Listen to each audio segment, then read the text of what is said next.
नमस्कार, आदाब, सत श्री अकाल। मैं देवीदास खत्री दो टूक सीधी बात प्रोग्राम लेकर एक बार फिर मैं आपकी खिदमत में हाजिर हूँ। जैसा कि आप जानते हैं, इस प्रोग्राम के बाबत हम आपकी मुलाकात करवाते हैं कुछ ऐसी शख्सियत के साथ जिन्होंने ज़िंदगी के किसी न किसी सूबे में अपना एक ख़ास मुकाम हासिल किया है, अपना एक अलग पहचान बनाई है। आज जिस शख्सियत को हमने इस प्रोग्राम में जहनत दी है, उनका नाम किसी तारुफ का मोहताज नहीं है। कला की दुनिया में इनके नाम को सभी जानते हैं। अमित दत्त जी, दो टूक सीधी बात में आपका स्वागत है। आप अपने बारे में संक्षिप्त में परिचय दें।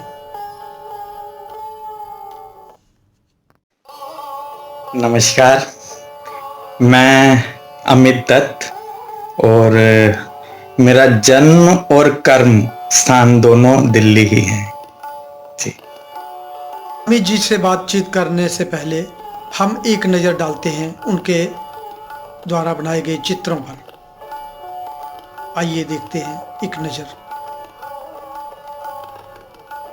चित्रकला की दुनिया में जाना पहचाना नाम अमित दत्त जी का जन्म दिल्ली में हुआ और दिल्ली में ही पले बड़े हुए और आधुनिक शिक्षा भी उन्होंने दिल्ली में ही प्राप्त की। कला की शिक्षा भी उन्होंने दिल्ली में ही प्राप्त की।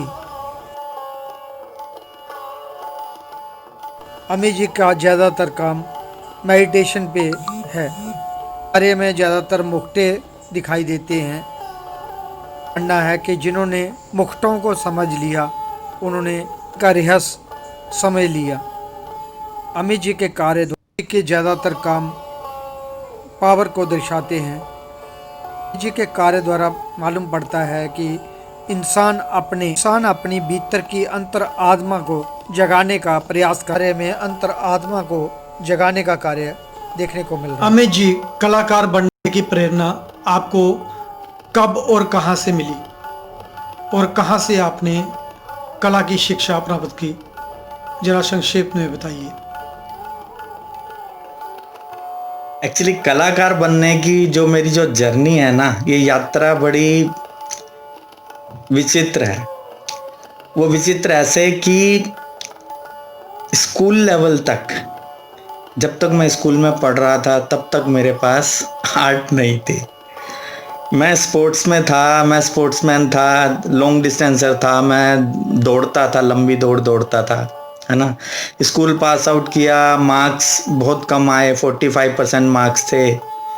तो लगा क्या करें, कहीं एडमिशन नहीं मिला। तो तभी जो है वीवर सर्विस सेंटर जो है टेक्सटाइल मिनिस्ट्री के अंडर आता है, वो वीवर सर्विस सेंटर के अंदर एक कोर्स निकला 1 साल का, कारपेट डिजाइनिंग और वीविंग का।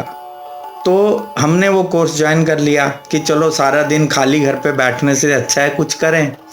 जब मैंने वो कोर्स ज्वाइन किया तो वहाँ पे जो मेरी मुलाकात हुई श्री अमृत पटेल जी से।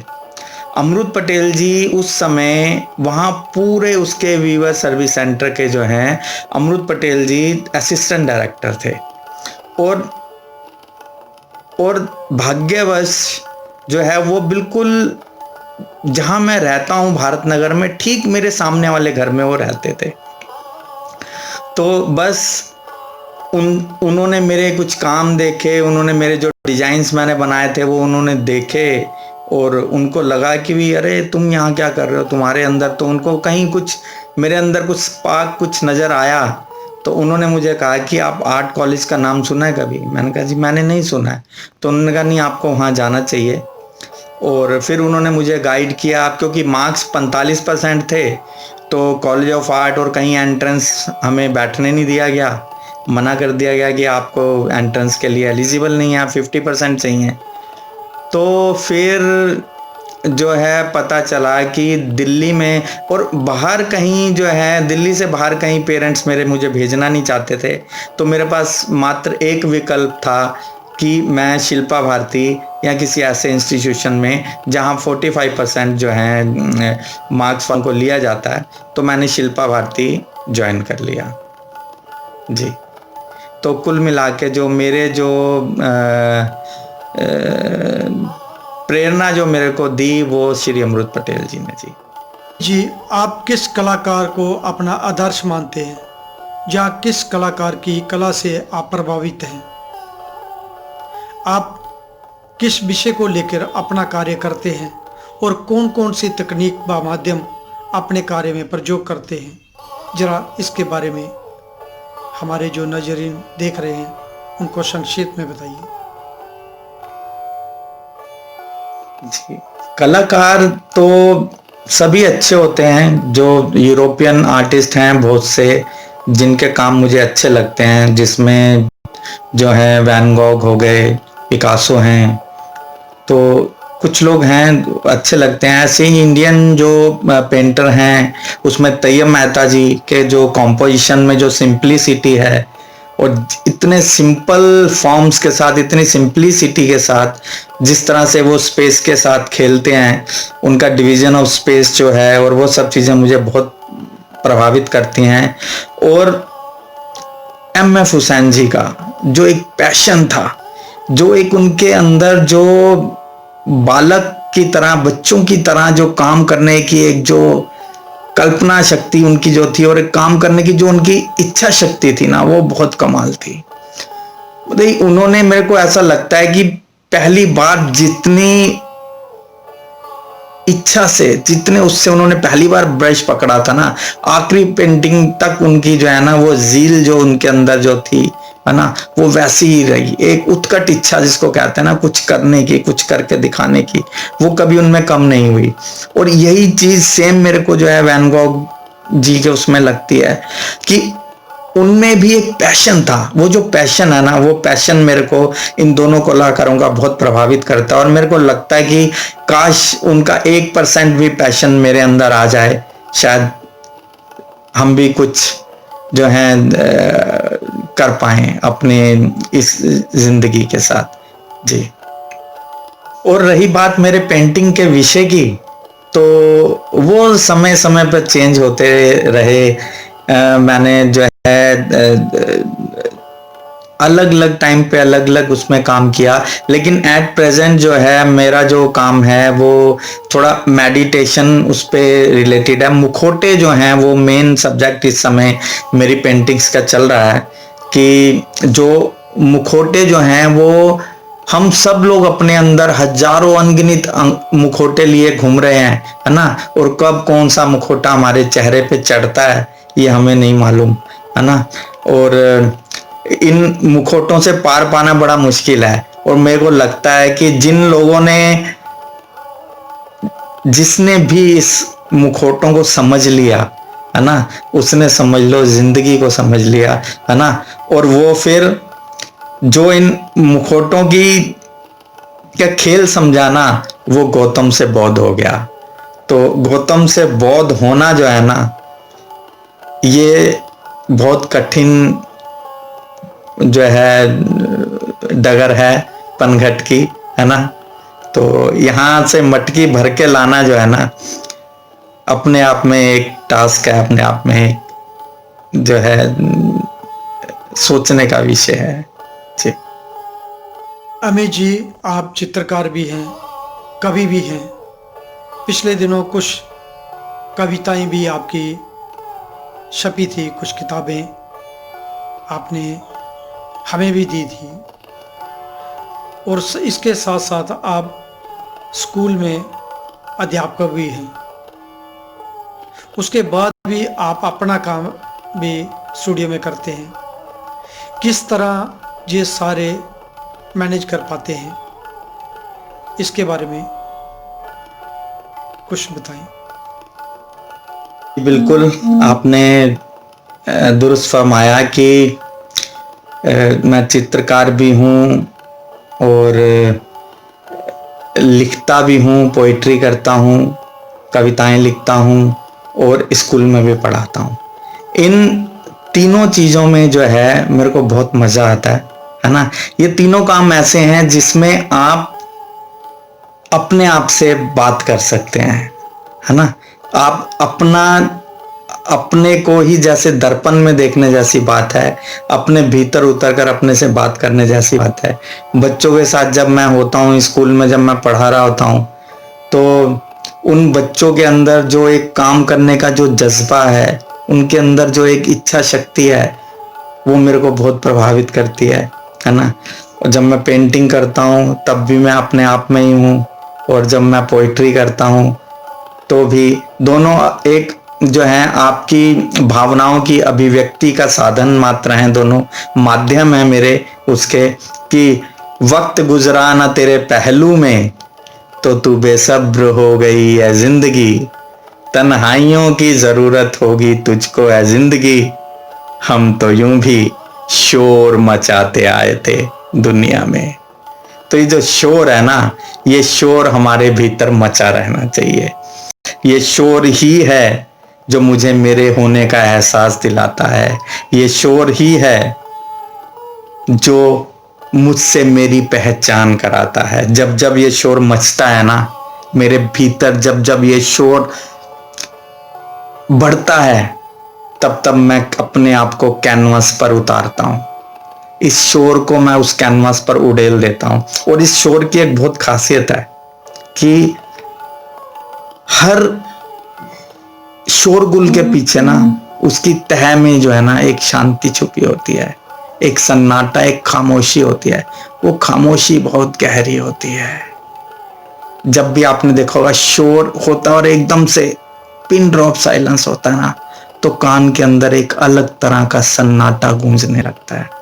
बिल्कुल यही चीज है, जब हमारे अंदर बेचैनी आती है, जो चीजों को हम देखते हैं उससे हमारे अंदर भाव उमड़ते हैं, वो भाव जब कैनवस पर उड़ेल देते हैं ना, और उसके बाद जो एक शांति आपको मिलती है, परम आनंद, उसका एक अलग ही मजा है।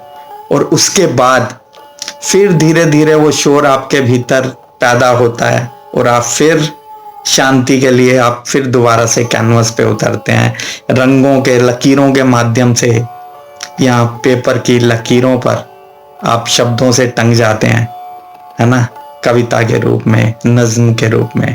तो ये अपने आप में एक बहुत बड़ी बात है कि हर रोज एक जिंदगी बुनता हूं मैं, और वक्त है कि हर रोज एक दिन उधेड़ ले जाता है कम वक्त।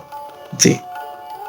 तो कलाकार आपने अब तक कौन कौन सी उपलब्धियां हासिल की?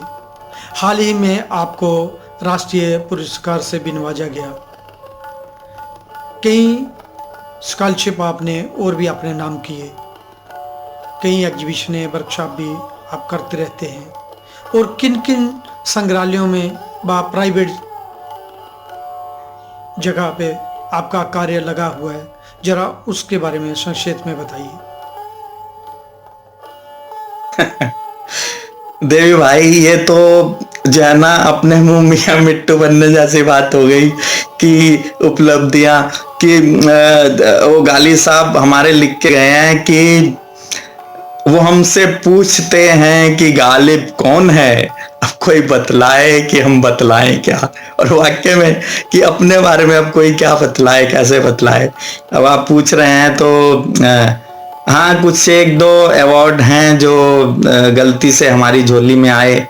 उसमें आईफेक्स का जो ऑल इंडिया अवार्ड है, बॉम्बे आर्ट सोसाइटी का है, और कैमलिन जो है ऑल इंडिया अवार्ड है, नेशनल अवार्ड जो है ललित कला एकेडमी का, वो इस तरह से हैं, कुछ एक चीजें हैं जो। और लेकिन मैं सही बताऊं, एक कलाकार के लिए जो अवार्ड जो है ना, मैं समझता हूं मेरे लिए सबसे अहम अवार्ड पता क्या है, कि मैं अपना काम कर पा रहा हूं और पूरे मन से, लगन से डूब के उस काम को कर पा रहा हूं। अच्छा हो रहा है, बुरा हो रहा है, इसका हिसाब मैं नहीं रखता, इसका हिसाब दुनिया रखे कि अच्छा है, खराब है। अच्छा लग रहा है तो उनको लग रहा होगा, खराब लग रहा होगा उनको लग रहा होगा, मुझे मजा आ रहा है ना। मैं अपने काम को एंजॉय कर रहा हूं, है ना। और ऊपर वाले से दुआ करता हूं, प्रार्थना करता हूं भगवान से कि मेरे अंदर जब तक श्वास चल रहे हैं ना, मेरे इस इच्छा शक्ति को, काम करने के प्रति जो एक इच्छा है ना, इसको मरने ना दे। बस यही एक दुआ है, और यही मेरा सबसे बड़ा अवार्ड समझ लीजिए, रिवॉर्ड समझ लीजिए, है ना, सब कुछ यही है जी। जी, भारत सरकार के अधीन आने वाली सरकारी व गैर सरकारी जितनी भी संस्थाएं हैं, उनको और कौन कौन से कार्य करवाने चाहिए जिससे कला जगत में उदार व सुधार हो सके? आपकी इसमें क्या राय है, आप बताइए। जी, ये सवाल बहुत गहरा और बहुत ज़रूरी सवाल है। एक कलाकार से जुड़ा हुआ, कलाकार की लाइफ से जुड़ा हुआ है ये इकलौता। देखिए, आप बच्चे जब इंजीनियरिंग करने जाते हैं, है ना, या कॉमर्स की साइड जाते हैं, कोई सीए बन रहा है, कुछ बन रहा है, उनकी इंटर्नशिप्स होती हैं और तभी उनका ना एक लाइफ तय हो जाती है कि उनको कंपनीज जो हैं उनको प्लेसमेंट मिल जाती है कॉलेज में ही, और वो सब चीज़ें।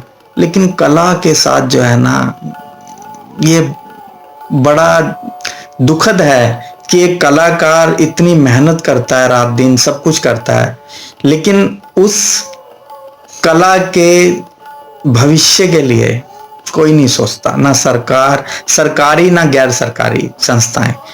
एक समय था एनजीएम में हुई, या आपके ललित कला एकेडमी हुई, आईफैक्स, ये जितनी भी ये संस्थाएं थी, ये कलाकारों के काम खरीदती थी। एक जो फ्रीलांसर, देखिए जो जॉब कर रहे हैं हमारे जैसे लोग, जो जॉब में भी हैं, तो ब्रेड बटर हमारे को वहां से मिल रहा है, कोई चिंता नहीं है ना, तो हम बेधड़क खुल के अपने मन की बात कह सकते हैं। हम कैनवस पे अपने मन से, हमें कोई ये टेंशन नहीं है कि ये कैनवस खत्म हो जाएगा तो अगला कैनवस या रंगों के पैसे कहाँ से आएंगे, या बच्चे की फीस कहाँ से भरेंगे। लेकिन एक फ्रीलांसर, मैं सैल्यूट करता हूँ सब फ्रीलांसर्स को। सच में, सही में, असल में जो साधना है ना, कला साधक ना असल में वही लोग हैं जिन्होंने अपना पूरा जीवन समर्पित कर दिया कला के नाम, है ना। हम लोग फिर भी सेफ जोन में हैं कि हाँ भाई चलो ब्रेड बटर के लिए नौकरी कर ली, और बाकी चीजें जो हैं वो अपनी जो सोल को, अपनी आत्मा के सुकून के लिए जो है हम पेंटिंग कर रहे हैं, है ना। लेकिन सरकारी संस्थाओं को इनको इसके बारे में सोचना चाहिए। दोबारा से जो ऑक्शंस जो होती थी, दोबारा से कलाकारों के जो काम खरीदे जाते थे वो खरीदें। मैक्सिमम जो हैं आर्ट के जो है कैंप्स करवाएं, ताकि ज़्यादा से ज़्यादा आर्टिस्टों को जो है उसमें उनका कुछ सोर्स ऑफ इनकम बने, है ना। कुछ इस तरह के सरकारी जो हैं, और कुछ जो ठेके निकलते हैं बड़े बड़े, है ना, और वो बहुत बड़ी बड़ी मछलियां खा जाती हैं, है ना, तो उनके मुंह से निकाल कर, क्योंकि उनको उसकी जरूरत नहीं है, उनके पेट भरे हुए हैं, करोड़ों रुपए छाप लिए उन लोगों ने। वो जो यंग बडिंग आर्टिस्ट जो है ना, उन बडिंग आर्टिस्ट को दें, क्राइटेरिया चेंज करें। ये जो 1 करोड़ का जो है आपके अकाउंट में बैलेंस होना चाहिए, और तभी आपको वो काम मिलेगा। तो ये बहुत जो है गलत चीजें हैं। ठेकेदार लोग बैठ गए हैं, वो कलाकार नहीं है, वो ठेकेदार हो चुके हैं सब लोग। तो इससे सरकार को थोड़ा सा देखना चाहिए, इन सरकारों को बहुत जरूरी है ये। जी हाँ, तो यही कहूँगा कि भी मैक्सिमम आर्ट की एग्जीबिशंस हों, आर्ट कैंप्स हों, है ना, आर्ट की जो हैं गोष्ठियाँ हों, ताकि बातचीत हो, अपनी विचारधाराएं एक दूसरे तक पहुँचें, एक दूसरे के काम करने के तरीके को देखें, है ना। एक आर्ट का कल्चर जो है दोबारा बने, जैसे पहले कभी हुआ करता था कि चाय पे चर्चा होती थी, गोष्ठियाँ होती थी, अड्डे लगते थे आर्ट के। तो वो अब सब धीरे धीरे सब खत्म हो चुके हैं। तो बहुत अफसोस की बात है, इनको दोबारा शुरू करें, है ना, बहुत जरूरी है।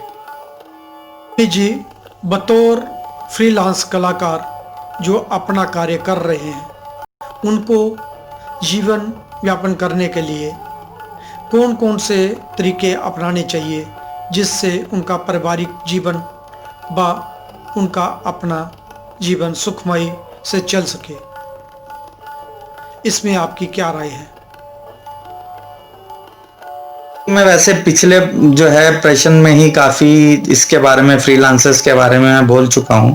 फिर भी मैं यही कहूंगा कि सरकारों को देखना पड़ेगा। और जो फ्रीलांसर्स हैं, है ना, मैं दोबारा यही कहता हूँ, हेड्स ऑफ उन लोगों को जो फ्रीलांसिंग कर रहे हैं। लेकिन उसके साथ साथ जो है सोर्स ऑफ अर्निंग कुछ रखें। मेरे को लगता है कि भी एक रेगुलर इनकम बहुत जरूरी है हमारे लिए, ताकि जब तक पीस ऑफ माइंड नहीं रहेगा ना हमारा, तब तक हम पेंटिंग को अगर माइंड डिस्टर्ब रहेगा, मेरे दिमाग में यही रहे कि मेरे बच्चे की फीस कैसे जाएगी, घर का खर्चा कैसे चलेगा, तो मैं शांत मन से जो है ना कला के साथ जुड़ नहीं पाऊंगा, पेंटिंग नहीं कर पाऊंगा।